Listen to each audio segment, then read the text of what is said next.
नमस्कार, आप देख रहे हैं BDS न्यूज। आज बहुत ही दुख की बात है कि आज हमारे देश में लगातार बलात्कार की संख्या, अत्याचार की संख्या बढ़ते जा रही है। और फिलहाल अभी हम देख सकते हैं कि 9 वर्ष की बेटियों के साथ बलात्कार कर और हत्या कर दी गई है। कुमारी के साथ आज हम यहाँ पर जन स्वराज पार्टी की आप अपना परिचय दीजिए। मैं प्रियंका यादव, जन स्वराज की प्रदेश महिला सचिव। हम लोग यहाँ जन स्वराज की सभी कार्यकर्ता एकजुट हुए हैं ताकि हमारे बिहार में जो घटनाएं घट रही है, मुजफ्फरपुर में एक बच्ची के साथ रेप हुआ, बीते 15 दिन के अंदर बहुत सारी बच्चियों के साथ रेप हुआ, जिसके खिलाफ हम लोग एक आवाज़ उठा रहे हैं कि हमारे देश में जो कानून है वो इतना जो स्ट्रिक्ट क्यों नहीं है कि जो ये हफ्सी लोग हैं, इसको इसी नाम से बोलना चाहिए कि जो दरिंदे हैं वो इतना हिम्मत कहाँ से लाते हैं। शायद जो अभी सरकार है उनमें कुछ कमियां हैं, हमारे कानून में कमियां हैं, तो हम लोग उनके खिलाफ एक कैंडल मार्च कर रहे हैं, अपनी आवाज़ को ऊपर तक पहुँचा रहे हैं ताकि हमारे देश में ऐसा कानून बने कि लोग डरे कि हम क्या करने जा रहे हैं ऐसे घिनौने हरकत करने के बाद। कुछ लोग भी कहना है कि कैंडल मार्च निकालते हैं और हमारे बातों को फिर कैंडल मार्च तक ही समाप्त कर दिया जाता है। इस पर सरकार से क्या कहना चाहते हैं? सही बात है। देखिए, हम लोग को इसीलिए हम लोग यहाँ पर आए हैं ताकि सरकार हम लोग बदले, ताकि हम लोग की आवाज़ दबे नहीं, ऐसे सरकार की स्थापना हो जो हमारे आवाज़ को सुने, हमारे कैंडल मार्च की वैल्यू रखे। इसीलिए हम लोग आज सड़क पे उतरे हैं ताकि ये सरकार बदले और ऐसी सरकार की स्थापना हो, ऐसा बिहार बने कि हम लोग ये कैंडल मार्च का वैल्यू बने बिहार में, कि हम लोग जो सड़क पर आते हैं वो हम लोग अपना टाइम वेस्ट करने नहीं आते हैं, इसकी एक भावना होती है, इसका एक आवाज़ होता है। वो दरिंदों को क्या चेतावनी देना चाहते हैं? घटनाएं सोचते हैं कि हम लोग बच जाएंगे, तो आप लोग समाज के साथ साथ अपने परिवार के साथ साथ अपना भी भविष्य खराब कर रहे हैं। क्योंकि देखिए, अभी जो केस आया है उसमें 2 नाबालिग भी आए हैं, 2 नाबालिग आए हैं, तो वो नाबालिग का क्या भविष्य है?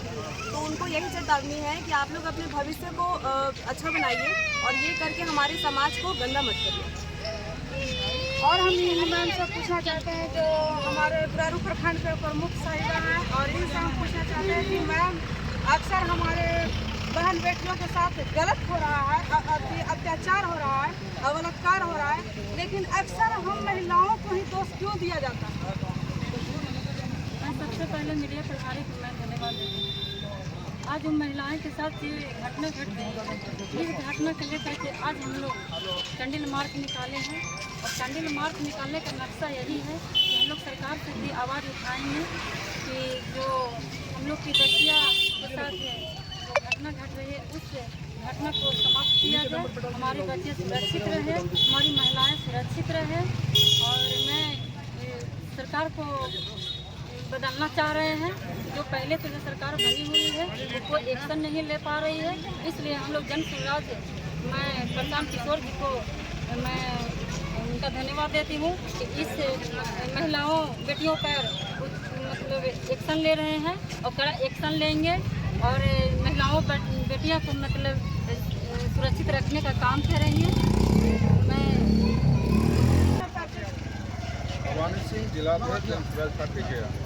सर, जन स्वराज पार्टी जो है इस पर क्या एक्शन लेगी? देखिए, आपको बता दे रहे हैं कि जन स्वराज पार्टी आए दिन जो पूरे बिहार में, ये सिर्फ एक मुजफ्फरपुर की घटना नहीं है। मुजफ्फरपुर के 9 वर्ष के बच्ची के साथ जो है रेप हो रहा है, इमामगंज विधानसभा के 6 वर्ष के बच्ची के साथ जो है रेप हो रहा है।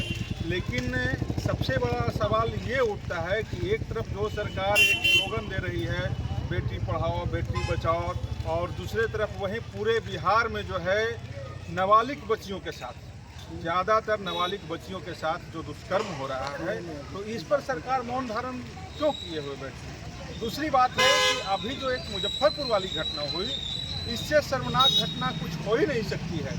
एक बच्ची के साथ बलात्कार होता है, उसके बाद मुजफ्फरपुर के हॉस्पिटल में उसको एडमिट कराया जाता है। जब उसकी स्थिति गंभीर हो जाती है तो उस बच्ची को जो है पटना PMCH में जो है रेफ़र किया जाता है। लेकिन वो बच्ची लगातार 8 घंटे तक के जो है उसी एम्बुलेंस में पड़ी रहती है। लेकिन मानवता को शर्मसार करने वाली बात ये है कि उसे रेप पीड़ित बच्ची को एक बेड तक PMCH में मुहैया नहीं कराया जाता है। तो ये बहुत अफसोस की बात है। इन्हीं बातों को लेकर के हमारे नेता आदरणीय प्रशांत किशोर जी ने साफ कहा था कि इस स्थिति में जब स्वास्थ्य मंत्री से उनका पदभार नहीं संभाला जा रहा है तो उनको इस्तीफा दे देना चाहिए। लेकिन खैर स्वास्थ्य मंत्री के कानून में जू तक रेंगने का काम नहीं होता है। इवन इसके उपलक्ष्य में जो है जनसुराज के साथियों ने, जनसुराज के प्रदेश अध्यक्ष और उनके साथियों ने जब इन बातों को लेकर के जो है मंगल पांडे जो स्वास्थ्य मंत्री हैं उनके आवाज़ से प्रोटेस्ट करने का काम किया, जबकि वो प्रोटेस्ट एकदम शांतिपूर्वक प्रोटेस्ट था।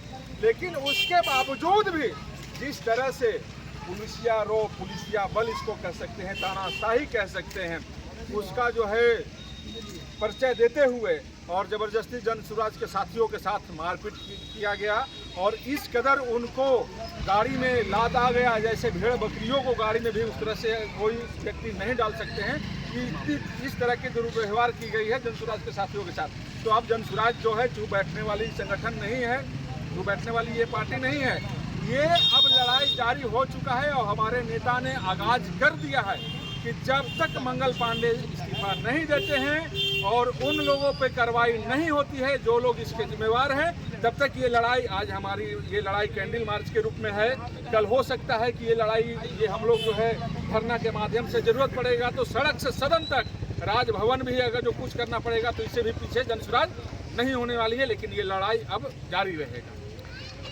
सर, आम पब्लिक के अनुसार से मैं एक बात पूछना चाहता हूं, जैसे उत्तर प्रदेश का एक आंकड़ा है 65,743 बेटियों को वो लापता कर देगा, रेप कर देगा और कई तरह के उस पर जुर्म किया गया, और राजस्थान में 45,058 का, बिहार का आंकड़ा है 20,222, हरियाणा में भी 16,743 और मध्य प्रदेश में 32,765 और असम में 14,148। खास करके हम बिहार के लिए हम पूछना चाहते हैं, क्योंकि हम एक आम जनता है और ये पूछने का मेरा हक है कि ये सारे आंकड़ा जो है ये देखा जा रहा है बीजेपी में ही हुआ। जनसुराज जो पार्टी है वो हमें कितना तक ये मदद कर सकती है? क्या अब ऐसा अगर हमारा जनसुराज का ये राज आता है तो क्या इन बहु बेटियों का सुरक्षा प्रदान की जाएगी? अगर की जाएगी तो किस प्रकार, क्या पंचायत में किया जाएगा, जिला में, किस प्रकार हम देखना चाहेंगे?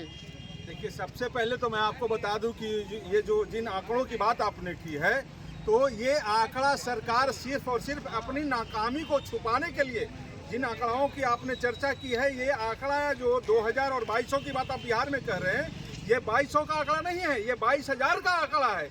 तो सरकार सिर्फ और सिर्फ अपनी नाकामी को छुपाने के लिए ये घिसी पीटी आंकड़ा जो है सबके सामने जो है प्रेस बंधुओं के सामने प्रस्तुत करने का काम करते हैं।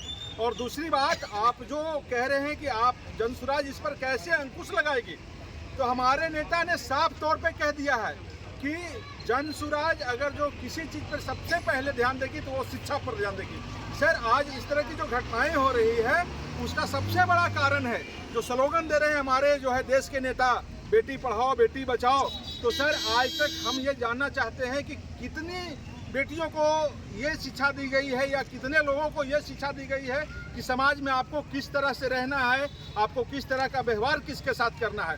तो सर, जब तक जो है सामाजिक शिक्षा नहीं मिलेगी तब तक इसमें कोई जो है से गिरावट होने वाली बात नहीं है। ये दिन पर दिन जो है आपको ये आंकड़ा बढ़ती जाएगी। तो जनसुराज जैसे ही आएगी तो हमारे नेता का साफ तौर पे कहना है कि हम शिक्षा में एक नया अलग जगाएंगे और इस तरह का जो है अलग जगाएंगे कि हर एक तरह का ज्ञान उनको देने का काम करेंगे। अगर जो हमारा व्यवहार बढ़िया रहेगा, आचरण बढ़िया रहेगा, तो समाज में इस तरह की जो भी घटनाएं हो रही है उस पर 100% अंकुश लगने का काम होगा। लगातार हम देख सकते हैं कि किस प्रकार से हमारे बिहार में लगातार बहन बेटियों के साथ रेप किया जा रहा है। इतना हद तक हो गया है कि जो पढ़ने वाली है उसके साथ भी किया जा रहा है। लेकिन हमारी सरकार जो है चुप्पी पे चुप्पी लगाए बैठे हैं, सिर्फ संतावना देने की काम करती है। इस पर क्या कहना चाहते हैं? मैं कहना चाहते हैं कि सरकार बदलना चाहिए। सरकार में हमारी बहू बेटी सुरक्षित देनी है, तब तक चलेगा, तब तक रहेगा। रोज एक नदी चल रहा है, कहीं यहाँ बलात्कार हो रहा है, कहीं छेड़छाड़ हो रहा है, हमारी बेटियाँ घर से निकलना बंद कर रही है।